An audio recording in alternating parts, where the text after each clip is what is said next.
Собраниската расправа за случајот на Евростандард банка само ги потврди сомнежите дека милионскиот стечај не бил само од економски причини, туку целиот скандал добил и политички димензии. Ова станува се појасно не само по сведочењата на собственикот на банката Трифун Костовски, туку и објавата на обвинителот Јовески дека се отворени две истраги за овој случај.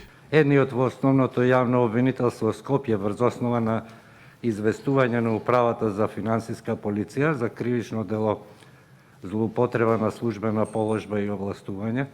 Вториот предмет е оформен во основното јавно обвинителство за гонење на организиран криминал и корупција врз основа на неколку кривични пријави и известувања. Контраверзниот случај доби нови димензии по објавените информации од пратеникот на опозицијата Антонио Милошовски, кој обвини дека струмички фирми блиски до власта, но и до семејството Заеви профитирале од неплаќање на кредитите, а со тоа се влијаело и на намалувањето на капиталот на банката. Од власта пак рекоа дека и опозицијата била вмешана во случајот. По скандалот со стечајот на банката експертите се загрижени. Реагираа дека е повеќе од јасно за сериозни индиции за сторен криминал. Вела дека мора подитно детално да се истражи целиот случај.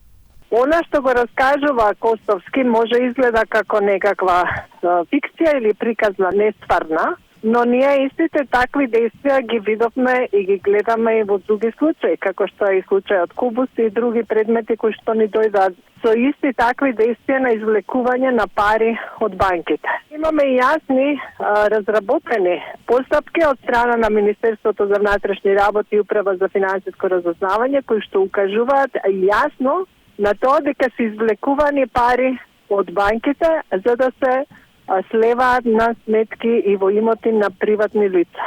И ова, мислам дека треба се раздвои и од личностите и од политиката за почеток и треба сериозно да се истражи се она што се случува во банкарскиот сектор. Собственикот на банката Трифун Костовски пак обвини дека се работело за организиран криминал кој траел со години.